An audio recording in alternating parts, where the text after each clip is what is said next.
1971 की है। ठंड बहुत पड़ रही थी और ऐसे में रॉजर और कैरोलिन पेरॉन अपनी 5 बेटियों के साथ अमेरिका के रोड आइलैंड के एक फार्म हाउस में रहने के लिए आ गए थे।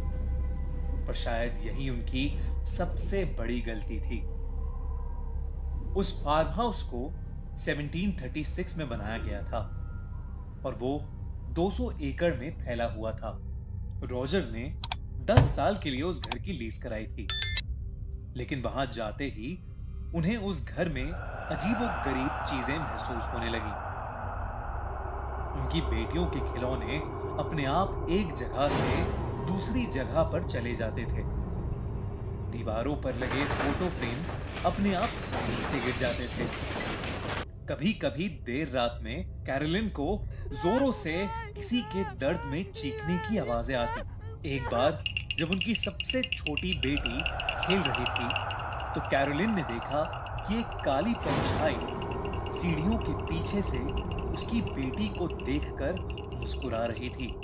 उसकी गर्दन एक तरफ से इस तरह से मुड़ी हुई थी जैसे उसे मरोड़कर तोड़ दिया गया हो। उस परछाई की आंखें एकदम खुली हुई थी और उसके चेहरे पर एक बड़ी सी मुस्कान थी। लेकिन वो उसकी बेटी को बिना कोई नुकसान पहुंचाए बस देखे जा रही थी। ऐसा उस घर में बार बार होने लगा। कैरोलिन कई बार उसे अपने बच्चों के ठीक पीछे खड़ा पाती। एक रात कैरोलिन ने ये सारी बातें रॉजर को बताईं। रॉजर ने उससे कहा कि वो भी इस घर के बारे में कुछ अजीब बातें नोटिस कर रहा है। कैरोलिन ने कहा कि उसे बच्चों के लिए बहुत फिक्र हो रही है। उन्होंने डिसाइड किया कि वो बच्चों को कुछ दिन के लिए घर से दूर भेज देंगे। लेकिन तभी उनका बेड जोर जोर से हिलने लगा। अचानक से उनका बेड हवा में तैरने लगा और फिर धम से नीचे गिर गया। वो लोग बहुत ज्यादा घबरा गए। ऐसी भयानक एनर्जी उन्होंने उस घर में पहली बार महसूस की थी। घबराहट के मारे वो दोनों रात भर सो नहीं पाए। इसके बाद तो न जाने कैरोलिन पर क्या कहर ढाया कि उसकी हालत बद से बदतर होती चली गई। उसे हर वक्त ऐसा लगने लगा जैसे कोई उसे सुई चुभा रहा हो। रोज रात उसके कानों में उस आत्मा की आवाज गूंजती थी जिससे उसकी नींद खुल जाती। वो कैरोलिन से उसके बच्चे मांगती थी और उसे घर से जाने के लिए कहती थी। कभी कभी तो वो आत्मा उसे बेड से खींचती हुई बेसमेंट तक ले जाती थी और उसे बहुत चोट पहुंचाती थी। लेकिन कैरोलिन जब सुबह उठती तो उसे ज्यादा कुछ याद नहीं रहता था। कैरोलिन समय के साथ और अजीब होती चली गई। वो पेन से जब कुछ लिखने बैठती तो वो उस पेन को अपने ही हाथ में चुभोने लगती। जब वो खाना बना रही होती थी तो चाकू से अपना हाथ ही काट लेती थी। कैरोलिन को ऐसा लगा जैसे उसका गला किसी ने जोर से पकड़ लिया हो। उसने जैसे ही आंखें खोली उसने देखा कि उसके ऊपर भयानक दिखने वाली एक औरत बैठी है जो उसका गला दबा रही है। कैरोलिन ने अपने आप को उससे छुड़ाने की बहुत कोशिश की, लेकिन उस आत्मा ने उसकी बॉडी पर कब्जा कर लिया। दिन ब दिन पेरोन फैमिली की मुश्किलें और बढ़ती जा रही थीं। जिस रात कैरोलिन ने उस भयानक आत्मा को देखा था, उस रात से ही कैरोलिन अपने ही बच्चों के साथ अजीब तरीके से बिहेव करने लगी थी। जब भी रॉजर काम से बाहर जाता, वो उन्हें घंटों तक उनके कमरे में कैद करके उन्हें घूरती रहती। वो उसकी बात नहीं सुनते थे तो वो उन पर जोर जोर से चिल्लाती। इतना ही नहीं, अगर वो रॉजर के पास भी जाते तो वो उन्हें पकड़कर बहुत मारती और चोट पहुंचाती। अब पेरोन फैमिली के सभी मेंबर्स को यह यकीन हो गया था कि वो घर हॉन्टेड है। अपनी मां की बिगड़ती हालत देख उसकी 5 बेटियां बहुत डरी हुई थीं। एक दिन रॉजर ने देखा कि उनकी छोटी बेटी दरवाजे से लगकर रो रही है। जब वो उसके पास गया तो उसे दिखा कि कैरोलिन ने उसे उसके बालों से खींच रखा है और वो उसके बालों को खा रही है। ये देखकर रॉजर के होश उड़ गए और वो तुरंत कैरोलिन को खींचता हुआ वहां से ले गया और उसे एक चेयर से बांध दिया। वो बहुत चीखी चिल्लाई, लेकिन रॉजर ने उसके हाथ नहीं खोले। कुछ देर में वो थक के बेहोश हो गई। जब उसकी आंख खुली तो कैरोलिन थोड़े होश में आई। उसने रॉजर से कहा कि एक आत्मा उसके शरीर पर कब्जा करने की कोशिश कर रही है। वो उससे उसकी बेटियां चाहती है और अगर उन्होंने ऐसा नहीं किया तो वो उसे और रॉजर दोनों को ही मार डालेगी। उसने ये भी बताया कि वो आत्मा देखने में बहुत भयानक है। ये बोलते बोलते कैरोलिन फिर से बेहोश हो गई। ये सब सुनकर रॉजर सुन्न पड़ गया। फिर उसने कुछ सोचा और कैरोलिन को बेड पर लिटाकर घर से बाहर चला गया। रॉजर इन्हीं सब बातों का पता लगाने के लिए बाहर निकला था। उसने आसपास के लोगों से पूछा तो उसे यह पता लगा कि यहां पर बैथशेबा नाम की एक औरत रहती थी, जिसका एक बेटा था और 3 बेटियां थीं। लेकिन उसकी तीनों बेटियों की मौत हो गई थी और किसी को भी उन मौतों के पीछे की वजह कभी पता नहीं चल पाई। पुलिस ने जब छानबीन की तो उन्हें पता लगा कि उनकी मौत नहीं हुई थी, बल्कि उन्हें मारा गया था। इनफैक्ट पुलिस को यह भी पता चला कि उसकी एक बेटी की मौत सर में कील घुसाने की वजह से हुई थी। इस बात से गांव वाले ये मानने लगे कि बैथशेबा एक डायन है और वो अपने बच्चों की बलि चढ़ाकर उन्हें शैतान के हवाले कर देती है। पर क्योंकि पुलिस को कोई सबूत नहीं मिला तो कोई भी उसका कुछ नहीं बिगाड़ पाया। कुछ ही सालों में बैथशेबा ने एक पेड़ से फांसी लगाकर अपनी जान दे दी। उसने ऐसा क्यों किया, यह आज तक कोई भी नहीं जानता। तब से लेकर आज तक उस घर में जो भी रहा करता था, उन सब के साथ कुछ ना कुछ अजीबोगरीब घटना जरूर हुई और कई लोगों ने बैथशेबा की उस भयानक आत्मा को भी देखा था। ये सब सुनकर रॉजर ने अपना सर पकड़ लिया, लेकिन जब वो घर वापस पहुंचा, उसने जो देखा उसे देखकर उसके होश उड़ गए। उसने देखा कि उसके बेडरूम से कैरोलिन गायब है और फर्श पर काले मार्क्स पड़े हैं, जैसे कैरोलिन को वहां से कोई घसीटता हुआ नीचे लेकर गया हो। तभी बेसमेंट से एक जोर की आवाज आई। वो काले मार्क्स उसके बेडरूम से होते हुए नीचे बेसमेंट की तरफ ही जा रहे थे। रॉजर बहुत हिम्मत करके उस बेसमेंट में गया। बेसमेंट में अंधेरा ही अंधेरा था, तो उसने अपने पॉकेट से एक मैच स्टिक निकाल कर जलाई, पर वो मैच स्टिक तुरंत बुझ गई। उसने फिर से कोशिश की। इस बार जब उसने मैच स्टिक जलाई तो उसने देखा कि उसके ठीक सामने बैथशेबा का भूत खड़ा था। उसे देखकर वो खौफ में आ गया और उसके हाथ से वो माचिस छूट गई। तभी उसे दिखा कि कैरोलिन एक कोने में नीचे जमीन पर बेहोश पड़ी है। रॉजर ने उसे उठाया और ऊपर ले जाने लगा। उसे महसूस हो रहा था कि बैथशेबा अब भी उसे देख रही है। इतना सब होने के बाद रॉजर ने मशहूर पैरानॉर्मल एक्सपर्ट्स एड और लोरैन वॉरेन को अपने घर में बुलाया। अब तक कैरोलिन की हालत बद से बदतर हो गई थी। उसका मुंह कट चुका था और वो घर के कोने में बैठकर मकड़ियां खाती रहती थी। वॉरेन्स ने घर में घुसते ही महसूस कर लिया कि वहां पर कुछ तो बहुत अजीब है। वहां पहुंचते ही वॉरेन्स ने अपनी इन्वेस्टिगेशन शुरू कर दी। उन्होंने उस घर का एग्जॉर्सिज्म करने का डिसीजन लिया, लेकिन उसकी वजह से हालत और बिगड़ गई। बैथशेबा की आत्मा बहुत गुस्से में आ गई और उसने कैरोलिन के अलावा अब उसकी बेटियों को भी नुकसान पहुंचाना शुरू कर दिया। एक रात वॉरेन्स कैरोलिन को बेड से बांधकर घर का एग्जॉर्सिज्म कर रहे थे। जैसे ही वो कैरोलिन के बेडरूम में आए, कैरोलिन बेड से गायब थी, बल्कि वो उनके ठीक पीछे खड़ी थी। कैरोलिन हवा में उड़ रही थी, उसके सारे बाल खुले पड़े थे, उसकी आंखों के आई बॉल्स गायब थे और आंखें पूरी तरह से लाल हो चुकी थीं। उसके मुंह के जबड़े दोनों तरफ से खिंचे चले जा रहे थे, मानो उसके मुंह के दो हिस्से होने वाले हों। बैथशेबा ने पूरी तरह उस पर काबू कर लिया था।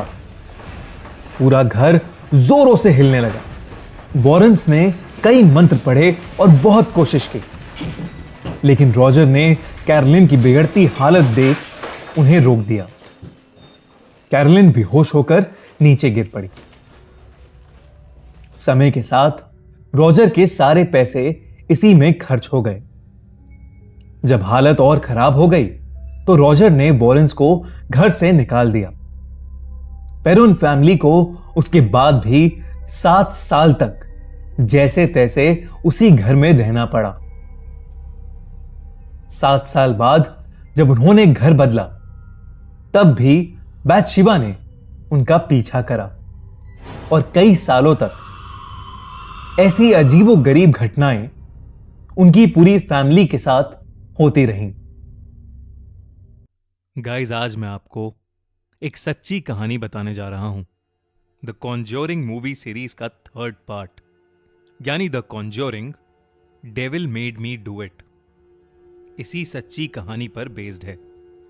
1980 में यूएसए के कनेटिकट शहर में एक दिन अचानक एक आदमी सुनसान सी सड़क पर चले जा रहा था। उसी एरिया में एक पुलिस की कार राउंड ले रही थी। पुलिस कार उसके पास आकर रुकी और उसकी हालत देखकर पुलिस वाले ने उससे पूछा कि क्या वो किसी तरह की मुसीबत में है। वो आदमी पलटा और पुलिस वाला उसे देखकर बहुत घबरा गया। वो आदमी खून से लथपथ था। उसने पुलिस को बताया कि शायद उसने किसी का खून कर दिया है। पुलिस वाले ने उसे उसी वक्त अरेस्ट कर लिया। उस आदमी का नाम था अर्नी जॉनसन। अर्नी जॉनसन अपनी फियोंसे डेबी के साथ एक किराए के घर में शिफ्ट हुआ। वो दोनों जल्द ही शादी करने वाले थे और इसलिए ही अपने रहने के लिए एक बड़ा घर चाहते थे। मगर वो दोनों ये नहीं जानते थे कि जिस खुशहाल जिंदगी के सपने वो देख रहे हैं, वो सपने जल्द ही उनके सबसे भयानक सपनों में बदलने वाले थे। घर बड़ा तो था, पर काफी पुराना और गंदा था। शायद कुछ सालों से वहां कोई नहीं रह रहा था। डेबी ने घर की सफाई के लिए अपनी फैमिली से मदद मांगी। अगले ही दिन डेबी के मॉम डैड और उसका 11 साल का भाई डेविड उनके नए किराए के घर में डेबी और अर्नी की मदद करने आ गए। उन सभी ने पूरा दिन लगकर खूब मेहनत से पूरे घर की सफाई कर ली। डेविड को ऊपर वाले कमरे के सभी बेडरूम्स की डस्टिंग करने का काम मिला था। वो सब रूम्स की डस्टिंग कर चुका था और बस अब मास्टर बेडरूम ही बचा था। वो उस कमरे की सफाई करने गया, मगर उसके अंदर घुसते ही उसे कुछ अजीब सा फील होने लगा। उस कमरे में एक अलग सी ठंड थी। रूम की खिड़की साफ करते करते डेविड को उस खिड़की के बाहर घर की पिछली साइड में एक कुआं नजर आया। वो बहुत ही अजीब सा पुराना सा कुआं था, जिसे पत्थरों से कवर किया हुआ था। कुछ सेकंड तक डेविड उसे घूरता रहा, मगर फिर उसने खिड़की बंद कर दी। अचानक ही उसे खिड़की के शीशे में एक बूढ़े आदमी की परछाई नजर आई, जो कि उसके बिल्कुल पीछे खड़ा था। डेविड बहुत डर गया था और पीछे मुड़ा, पर वहां कोई नहीं था।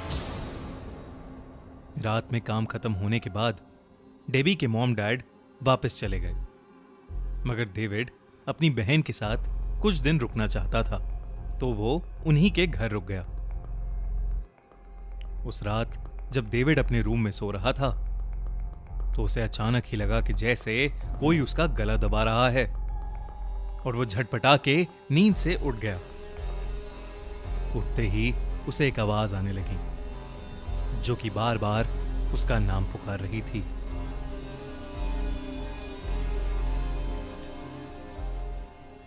David, David, David, David. वो उस आवाज का पीछा करने लगा और उसे पता चला कि वो आवाज उनके घर के पीछे बने हुए कुएं से आ रही थी। डेविड उस आवाज से जैसे हिप्नोटाइज ही हो गया था। उसकी आंखें सफेद हो गई थीं और वो बिना रुके कुएं की तरफ चले जा रहा था। वो कुआं जो कि पत्थरों से कवर्ड था, अब उसके ऊपर कोई भी पत्थर नहीं था। उस कुएं पर पहुंचते ही डेविड वापस होश में आ गया, मगर तब तक बहुत देर हो चुकी थी। डेविड के सामने उस कुएं में से कई भयानक आत्माएं बाहर निकलीं और सीधा डेविड के अंदर घुस गईं। डेविड वहीं गिर के चीखने लगा और उसे दौरे पड़ने लगे। उसकी आंखें कभी सफेद, कभी लाल, तो कभी काली हो रही थीं और उसके मुंह से खून भी निकलने लगा था। उसकी चीख सुनकर डेबी और अर्नी भागते भागते उस कुएं के पास आए और डेविड की हालत देख उसे जल्दी से हॉस्पिटल ले गए, मगर डॉक्टर कुछ बता ही नहीं पा रहा था कि आखिर डेविड को हुआ क्या था। उस दिन के बाद से डेविड बहुत ज्यादा अजीब तरीके से बिहेव करने लगा था। वो तरह तरह की आवाजों में और लैंग्वेजेस में बातें करने लगा था। रात होते ही वो उस कुएं के पास जाकर बैठ जाता और कभी कभी तो वो अर्नी के सामने बैठा हुआ रोमन लैंग्वेज में उसे कुछ ना कुछ बुरा भला बोलता रहता। अर्नी और डेबी समझ गए थे कि डेविड के साथ कुछ बहुत गलत हो रहा है, तो इसलिए उन्होंने पास के चर्च में बात करके एड और लोरैन वॉरेन से कांटेक्ट किया। वॉरेन्स यूएसए के सबसे मशहूर पैरानॉर्मल इन्वेस्टिगेटर्स थे। वॉरेन्स जैसे ही अर्नी और डेबी के घर आए, उन्हें डेविड के पीछे एक बहुत भयानक काला साया दिखा। उनके आते ही डेविड वॉयलेंट हो गया और घर का फर्नीचर उनकी तरफ फेंकने लगा। वो रोमन भाषा में उनको बुरा भला बोलने लगा और बहुत सारे कर्सेस देने लगा। देखते ही देखते उसके शरीर और चेहरे में एक डेविल की झलक दिखने लगी। वॉरेन समझ गए थे कि डेविड पर एक नहीं बल्कि कई सारी इविल स्पिरिट्स का पोजेशन है, और इसीलिए सिर्फ एक एग्जॉर्सिज्म से डेविड ठीक नहीं हो सकता था। वॉरेन्स और चर्च ने मिलकर डेविड पर 3 एग्जॉर्सिज्म्स किए। हर बार एग्जॉर्सिज्म के वक्त उसका शरीर जलने लगता, वो हवा में उड़ने लगता और उसके शरीर पर कई सारे चोटों के निशान बन जाते, जिसमें से खून भी निकलने लगता था। अर्नी से डेविड की ये हालत देखी नहीं जाती थी, और डेविड के आखिरी एग्जॉर्सिज्म के टाइम पर जब डेविड के साथ ये सब हो रहा था, तो अर्नी ने गुस्से में आकर डेविल को चैलेंज कर दिया। अर्नी ने सीधा डेविल को चैलेंज किया कि वो छोटे से डेविड के शरीर को छोड़कर उसे पोजेस करके दिखाए। उसके बाद वही हुआ जिसका डर था। उस डेविल ने सिर्फ अर्नी को पोजेस नहीं किया, बल्कि उसके हाथों नन्हे से डेविड को भी मार डाला, और पुलिस ने अर्नी को डेविड के मर्डर के लिए अरेस्ट कर लिया। लेकिन जब अर्नी ने अपने साथ हुई पूरी कहानी जज को बताई, तो कुछ ऐसा हुआ जिसने पूरे अमेरिका को हिलाकर रख दिया। अमेरिका की हिस्ट्री में पहली बार किसी मर्डर में अक्यूज्ड इंसान को कोर्ट ने नॉट गिल्टी यानी बेकसूर घोषित कर दिया। अन्नी ने यह कहकर नॉट गिल्टी प्लीड किया मैंने कोई मर्डर नहीं किया। The devil made me do it. आपने कई हॉरर स्टोरी सुनी होंगी, लेकिन इस हॉरर लेजेंड को सुनकर शायद आप फिर कभी कोई डॉल नहीं खरीदेंगे। ये कहानी दुनिया के सबसे पॉपुलर हॉरर लेजेंड्स में से एक एनाबेल डॉल की सच्ची कहानी पर बेस्ड है। एनाबेल की कहानी शुरू हुई 1970 में, जब नर्स की पढ़ाई कर रही डोना को उसकी मां ने एक एंटीक डॉल गिफ्ट करी। डोना को बचपन से ही खिलौनों का बहुत शौक था और इसलिए वो कॉलेज में होने के बावजूद डॉल्स के साथ खेलना पसंद करती थी। नर्सिंग की पढ़ाई के दौरान डोना अपनी रूममेट एंजी के साथ एक अपार्टमेंट में रहती थी। डोना अपनी मां के गिफ्ट से बहुत खुश थी। वो कॉलेज से वापस आकर उसी डॉल से बहुत सारी बातें करती और अपने साथ ही बेड पर उसे सुला भी देती। कुछ दिनों बाद एक बार जब वो कॉलेज से वापस आई तो डोना ने देखा कि उसकी डॉल बाहर सोफे पर पड़ी है, लेकिन जहां तक उसे याद था वो डॉल को अपने बेडरूम में अपने बेड पर ही छोड़कर गई थी। जब डोना ने ये बात एंजी को बताई तो एंजी ने कहा कि उसने भी ये नोटिस किया है कि ये डॉल अपने आप एक जगह से दूसरी जगह आ जाती है। उस दिन के बाद से वो दोनों गौर से उस डॉल के मूवमेंट्स पर ध्यान देने लगे। जब भी वो दोनों घर आते, डॉल की पोजीशन बदली होती थी। वो लोग कॉलेज जाने से पहले डॉल को किसी रूम में रखते और वापस आके देखते तो वो किसी और ही रूम में होती थी। धीरे धीरे ये चीजें बढ़ती गईं और कुछ दिनों बाद ये घटनाएं और भी डरावनी होने लगी। एक रात डोना डॉल को अपने रूम की चेयर पर रखकर अपने बेड पर सोने आ गई। देर रात उसे कुछ खिटपिट सी सुनाई दी, जिससे उसकी नींद टूट गई।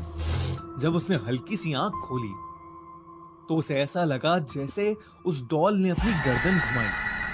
डोना को एकदम से उसकी घूरती हुई आंखों से बहुत डर लगा। वो तुरंत उठ खड़ी हुई और उस डॉल को बाहर सोफे पर रख कर वापस सोने आ गई। कुछ और दिन बीते और घर में ऐसी अनयूजुअल घटनाएं बढ़ने लगी। एक शाम जब डोना और एंजी कॉलेज से वापस आए तो उन्होंने देखा कि अपार्टमेंट के कॉरिडोर में बहुत सारे पेपर्स पड़े थे, जिस पर किसी बच्चे की हैंडराइटिंग में लिखा था हेल्प मी, और कॉरिडोर के एंड पर डोना की डॉल थी जो एंजी के रूम के दरवाजे से सटी हुई थी। वो दोनों पेपर्स पढ़कर काफी घबरा गए। डोना जब उस डॉल के पास गई तो उसकी आंखें फटी की फटी रह गईं। उस डॉल के चेहरे पर खून लगा हुआ था और उसके बाल खून से लथपथ थे।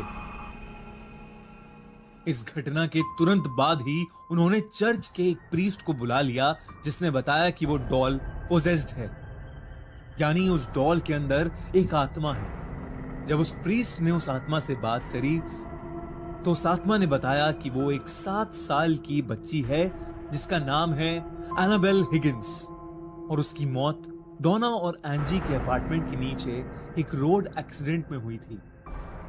एनाबेल ने यह भी बताया कि वो डोना और एंजी के साथ सेफ फील करती है और वो उनके पास ही रहना चाहती है। डोना और एंजी को एनाबेल की कहानी सुनकर दुख हुआ और इसीलिए उन्होंने उसे अपने साथ रखने का डिसीजन लिया। डोना को लगा कि 7 साल की छोटी बच्ची किसी को क्या चोट पहुंचाएगी, पर डोना को यह नहीं पता था कि उसकी बात जल्द ही गलत साबित होने वाली है। एंजी का एक बॉयफ्रेंड था लू, जो कभी कभी उनके अपार्टमेंट में रहने आता था। जब एंजी ने उसे एनाबेल के बारे में बताया तो लू बहुत घबरा गया। उसने कहा कि उसे वो डॉल शुरू से ही बहुत अजीब लगती है और डोना और एंजी को उस डॉल को अपने साथ नहीं रखना चाहिए, पर वो दोनों नहीं माने।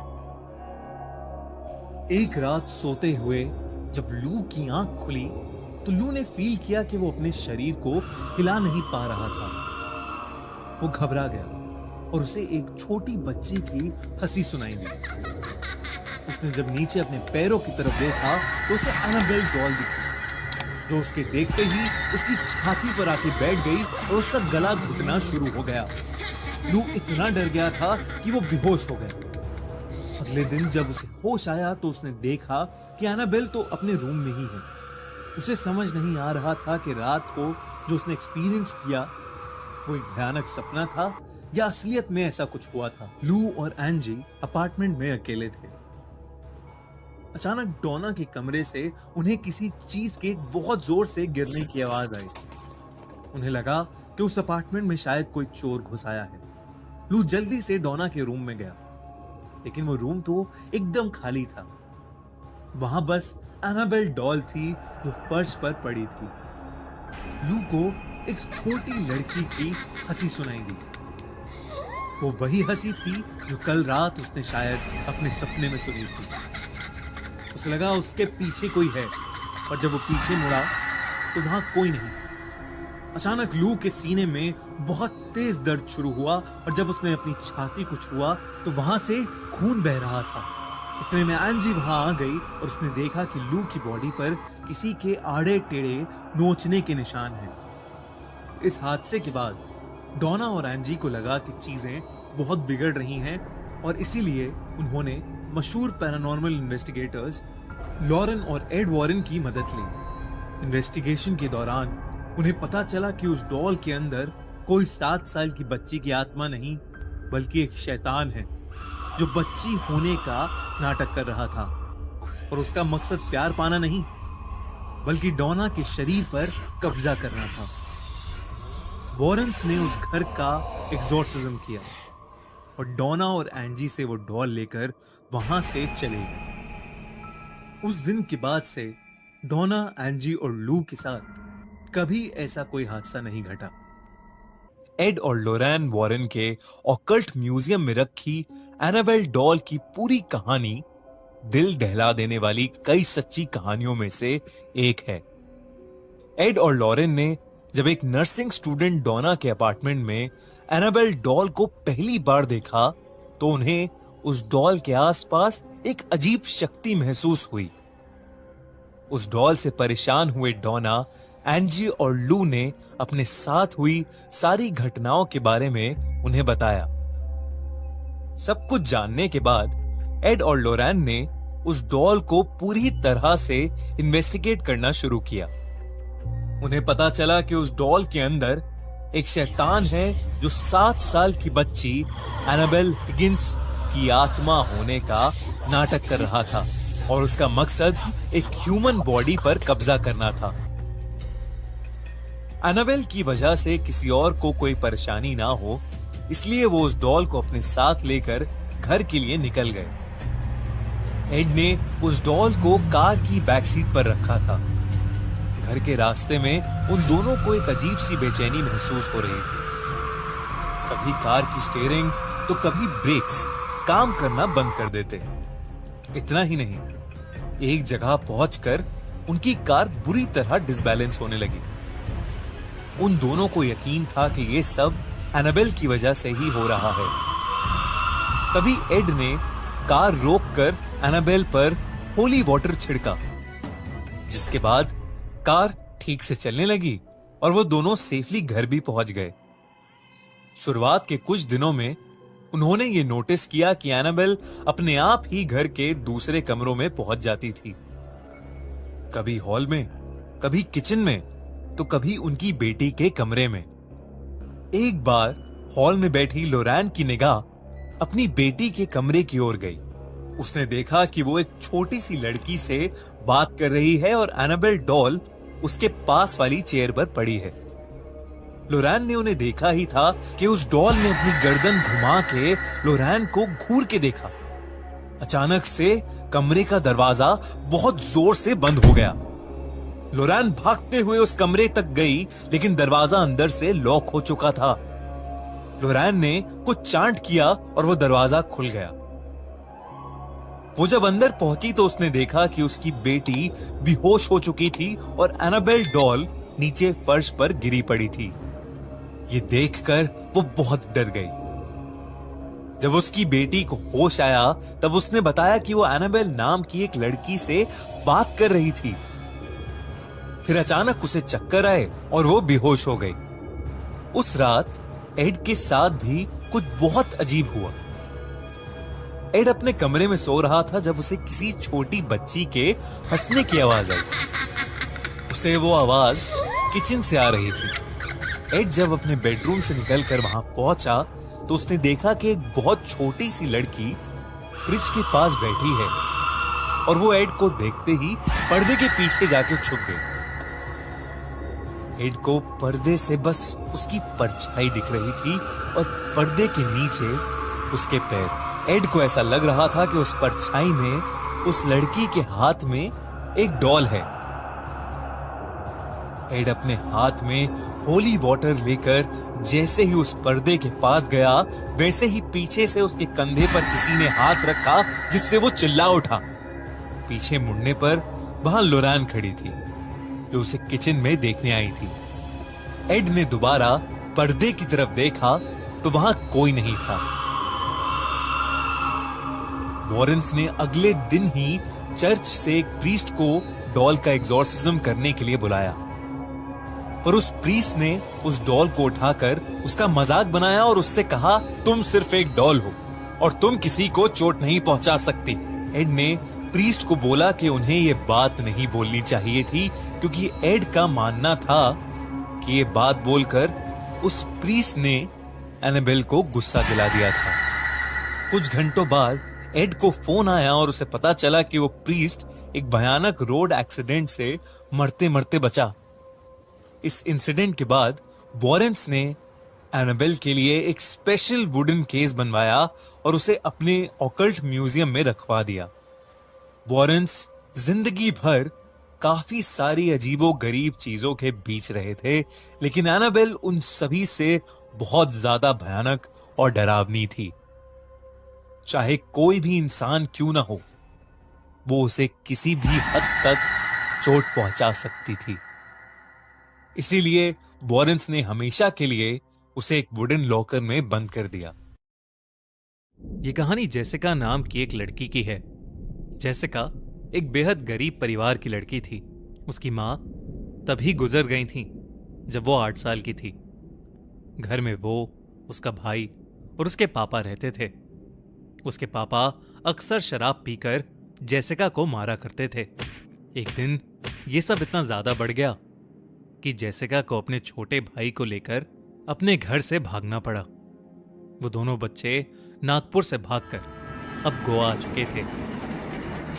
15 साल की जेसिका ने भागने का डिसीजन तो ले लिया था, मगर वो अपना और अपने 9 साल के भाई का ध्यान एक अनजान जगह पर कैसे रखेगी, ये वो नहीं जानती थी। जेसिका और उसका भाई जॉन एक चर्च के सामने बैठ गए और वहीं लोगों से भीख मांगने लगे। तभी उधर से गुजर रही एक नन ने उन दोनों बच्चों को देखा और उनसे बात करने आ गई। जेसिका ने उस नन को सब कुछ बताया और उस नन को उन पर बहुत तरस आ गया। वो उन्हें अपने साथ उस चर्च में ले गई और जेसिका और जॉन ने वहीं रहना शुरू कर दिया। जेसिका ने जॉन का एडमिशन चर्च के ही एक स्कूल में करवा दिया और वो खुद एक प्रेयर ग्रुप की पार्ट बन गई। जल्द ही जेसिका का पूरा झुकाव गॉड की तरफ हो गया और चर्च ने उसे भी एक नन बना दिया। मगर नन बनने के बाद जेसिका के साथ कुछ ऐसा होना शुरू हो गया जो उसने कभी सपने में भी नहीं सोचा था। एक रात जेसिका अपने रूम में सो रही थी तो उसे अचानक दौरे पड़ने लगे। वो ऐसे चीखने लगी जैसे कोई उसे बहुत जोर से मार रहा हो। जब बाकी की नन्स उसकी आवाज सुनकर उसके कमरे में आई तो वो हैरान रह गईं। जेसिका का शरीर अकड़ा पड़ा था और उसकी आंखें बिल्कुल सफेद हो गई थीं। वो दर्द से चिल्ला रही थी, मगर उसकी आवाज उसकी नहीं बल्कि किसी आदमी की आवाज लग रही थी। ये देखकर एक नन ने जेसिका पर होली वाटर डाल दिया और जेसिका की स्किन से धुआं निकलने लगा। उसके बाद कुछ ही पलों में वो शांत हो गई। इस हादसे के बाद से जेसिका की तबीयत खराब रहने लगी। उसके बर्ताव में काफी बदलाव आ गया था।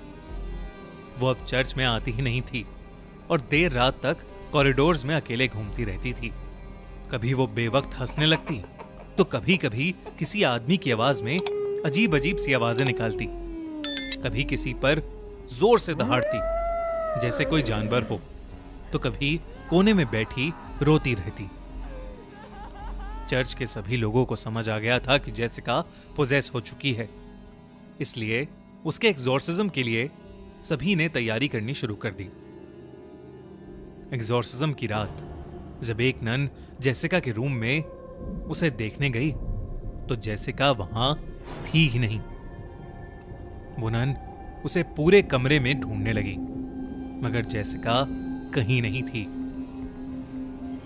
लेकिन जैसे ही वो नन वापस जाने के लिए मुड़ी, उसका दिल बुरी तरह दहल उठा। जेसिका एक काला गाउन पहने दीवार से चिपकी पड़ी थी। क्रिश्चियनिटी में काले कपड़े लोग तब पहनते हैं जब कोई मर जाता है। जेसिका के मुंह से खून निकल रहा था। वो एक जानवर की तरह भारी आवाज में दहाड़ रही थी। अचानक वो उस नन पर कूद पड़ी। इतनी ही देर में जेसिका के कमरे में बाकी सब भी आ गए और उन्हें देखकर जेसिका पागलों की तरह हंसने लगी, गॉड की इंसल्ट करने लगी। प्रीस्ट ने उस पर जैसे ही होली वाटर डाला तो वो दर्द से चीख उठी और खुद को एग्जॉर्सिज्म से बचाने के लिए वो अपने कमरे की खिड़की से नीचे कूद गई। जेसिका की जान तो बच गई, मगर उसकी रीढ़ की हड्डी पूरी तरह से डैमेज हो गई थी, जिसकी वजह से वो फिर कभी चल नहीं पाई। इसके बाद जेसिका का एग्जॉर्सिज्म होना काफी आसान हो गया था, लेकिन जब तक चर्च के लोगों ने उसका एग्जॉर्सिज्म शुरू किया तब तक उसके अंदर का डेविल उसके अंदर से जा चुका था।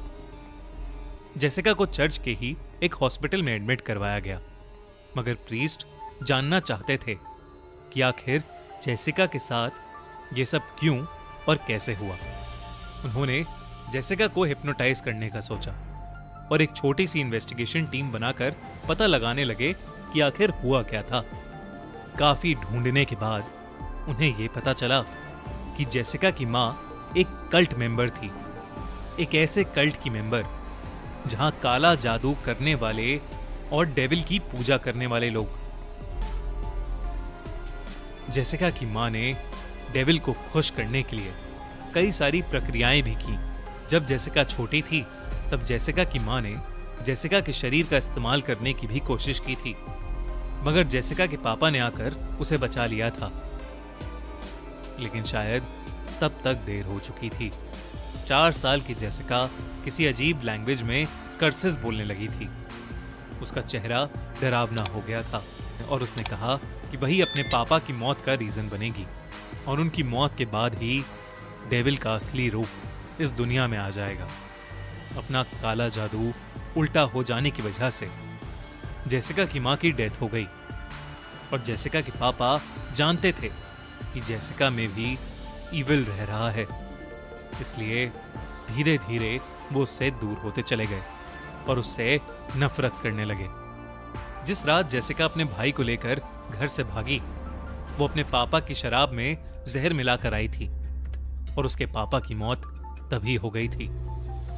उसके बाद से जेसिका पोजेस हो गई, जिसका मतलब यह था कि जेसिका को पोजेस खुद डेविल ने किया था।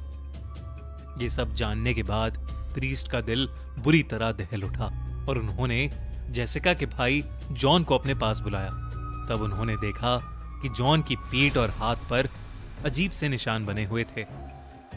वो समझ गए थे कि जेसिका भी अपनी मां की तरह पोजेस्ड होकर डेविल की पूजा करने लगी थी और अपने भाई का शरीर उसी पूजा के लिए इस्तेमाल कर रही थी। ये सब पता लगने के बाद प्रीस्ट ने जेसिका पर कई सारे एग्जॉर्सिज्म किए, मगर जेसिका की तबीयत दिन ब दिन बिगड़ती गई और आखिर में उसकी मौत हो गई। जॉन की पूरी जिम्मेदारी चर्च ने ले ली और जेसिका के मर जाने के बाद भी चर्च के लोग उसकी मुक्ति के लिए प्रे करने लगे।